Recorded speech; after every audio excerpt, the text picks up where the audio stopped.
자, 오늘 더 뜨거운 이슈 시원하게 풀어봅니다. 킹스맨. 자, 양지열 변호사님 나오셨습니다. 안녕하십니까? 네, 안녕하세요. 사실은 뭐 저랑 다른 방송에서 콤비로 자주 해서 항상 모시고 싶었는데 이 시간에 다른 상암동 다른 방송에 자주 나가셔서 아, 그래요? 모시질 못했어요. 저도 잘 모르는 얘기를 하시네요.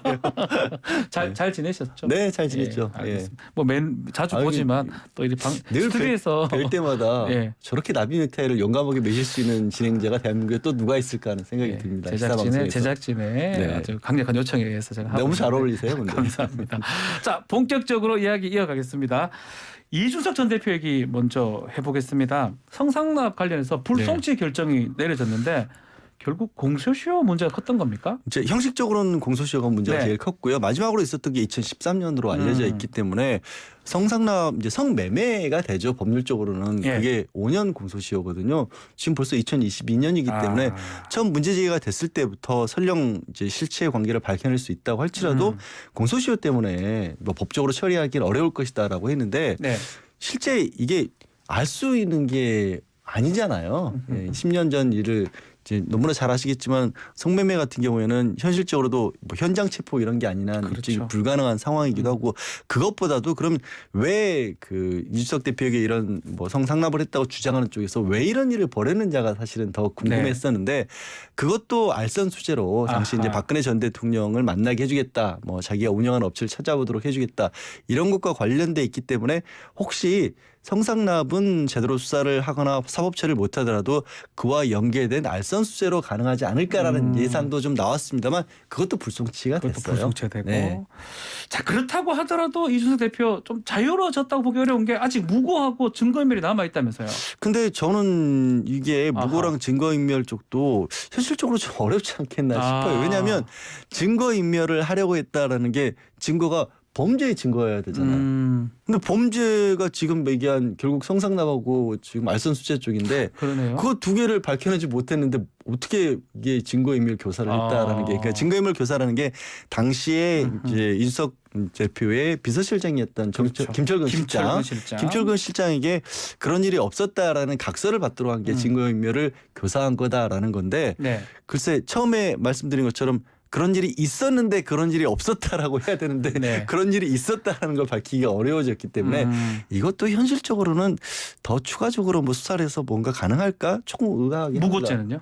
무고죄 가세현 등등을 고소했던 부분. 그거 무고 사실 어렵잖아요. 네. 무고 뭐 내가 봤을 때 좀 억울하다라는 거 정도로 정말 누군가를 거짓말로 얼검해서 없는 범죄를 덮어 씌우려고 한 게 명백히 드러나지 않는 이상 네. 그냥 잘 모르는 상태에서 고소를 했다거나 사법처리를 주장했다고 무고로 처리되는 경우는 거의 없거든요.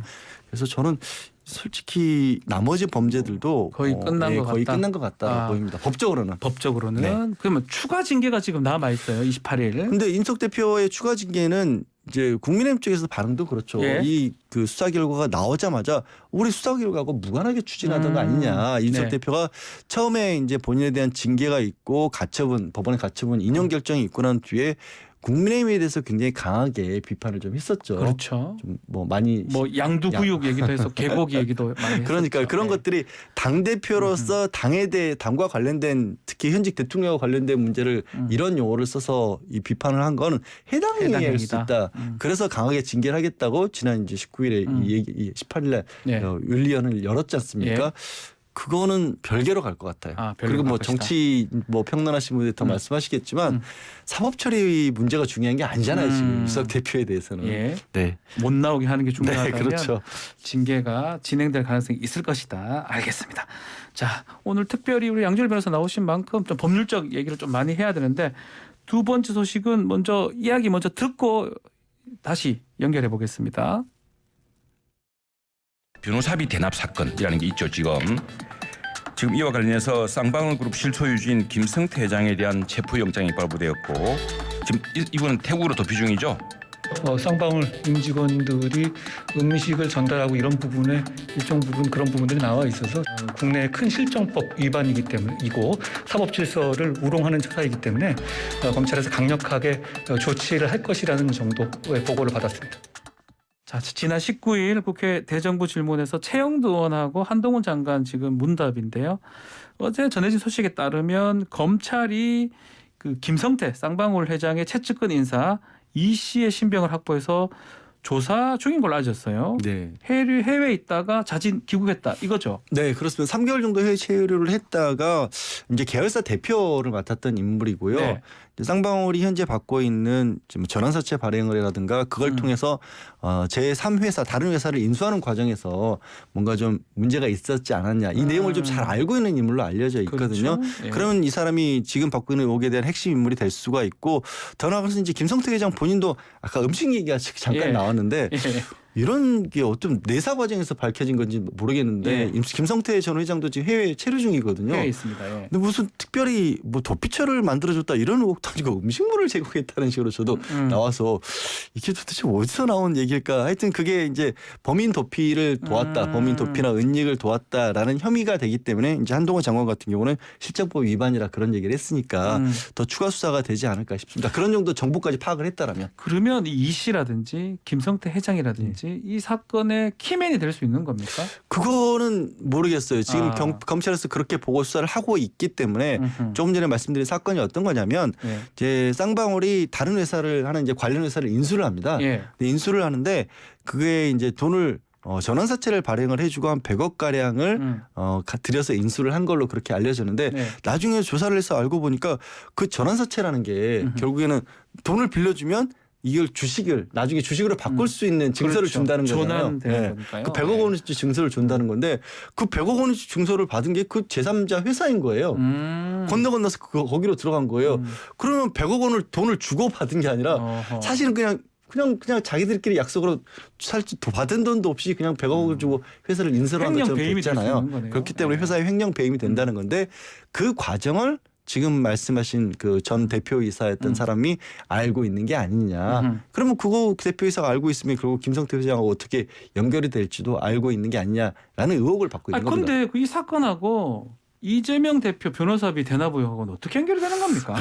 그 뭐냐면 그 말씀드린 예. 그 회사 쌍방울을 인수한 회사의 이사를 예. 지금 그 변호사 한 분이 맡고 있었다라는 거예요. 이사가요? 예. 사회 이사를 맡고 있었다는 아하. 거죠. 그러니까 지금 100억 원 가량 발행했다는 전환사채 중에 예. 한 20억 원 가량이 예. 이 사회이사에게 건너간 게 아니냐. 아하. 그리고 그거는 아니 그럼 사회이사가 왜 지금 인수 과정에서 주고받은 전환사채를 왜 사회이사가 가져갔을까라고 봤더니 혹시 쌍방울이 이재명 지금 대표의 과거에 그 공직선거법 허위사실 유포 친형 입원과 관련된 허위사실 유포 그 재판 재판을 관련해서? 담당했던 변호사가 하필이면 또 그 쌍방울이 인수한 회사의 그 사회이사다 보니까 혹시 그러면 20억 원을 이 변호사비를 대신 내준 게 아니라 쌍방울이 전환사채를 주는 방법으로 굉장히 복잡한 방법으로 준 것처럼 지금 받고 있긴 한데요. 그런 의혹을 받고 있는 의혹을 겁니다. 받고 있다. 예, 그렇지만 그 관련해서 지난 8일에 공직선거법 예. 그 부분 불기소 처분을 했습니다. 그러니까요. 그 검찰에서도 그거는 지금 뭐 증거가 없어서 그런데 보도 아니면- 보니까 결정문에 보니까 예. 대납 가능성을 배제할 수 없다 이렇게 결정문에 나와 있습니다. 그러니까 그거는 이제 공소장을 이제 이 결정문이 아니라 불기소장. 불기소장에 예. 그러니까 대납 가능성은 있을 수 있다라고 네. 얘기를 했다라는 건데 예. 그럼 대납 가능성이 있으면 불기소 처분하면 안 되는 기소를 했었어야 되는데. 거잖아요. 예. 그 가능성이란 말이 참 모호합니다. 가능성이라고 하는 거는 가능성은 뭐 얼마든지 뭐 가능하다라는 얘기는 무궁무진하잖아요. 네. 이게 없을 수도 있고 있을 네. 수도 있고 가능성이 1%라도 가능성이 있다고 얘기할 수 있는 거니까 그리고 뭐 기왕이 얘기가 나왔으니까 이 20억 원을 대납했다라고 한다라면 네. 그 변호사가 어떤 역할을 했길래 20억 원을 준다라는 가능할까? 보통 아무리 뭐 정관이라든가 아무리 실력 있는 변호사라고 할지라도 네. 일반적으로는 정상적인 법적 활동을 했을 때 20억 원이라는 돈이 건너간다기보다 왜 흔히 말하는 뭐 정관예우 이런 걸 생각해 볼 수가 있잖아요. 그렇죠. 뭐 저희가 다 변호사니까 네. 조금 정상적인 통상적인 변론 어떤 활동은 비용은 아니죠. 좀 과해요. 많이 변론 활동은 과해요. 아니죠. 그래서 근데 당시에 이 사건이 워낙 정치적인 사건이었고 이재명 당시 그때는 경기지사였으니까 경기지사가 이 정관예우를 받을 수 있을 만한 정치적 위치에 있지 않았죠. 만약에 생각해 보세요. 이재명 지사가 검찰로부터 수사를 받고 있는데 검찰 출신 변호사를 써서 정관예우로서 로비를 시도하면 이게 뭐가 안 맞죠. 뭐가 안 맞잖아요. 그렇군요. 하여튼 저도 이제 그냥 가능성 차원에서 어허. 그렇게 본다면 가능성이 좀 낮지 않을까라는 뭐 어차피 가능한 얘기니까 한번 또 해봤습니다. 한편 지금 보도된 바에 따르면 이화영 킨텍스 대표입니다. 네. 2018년 8월부터 2020년 1월까지 이 부지사로 있을 때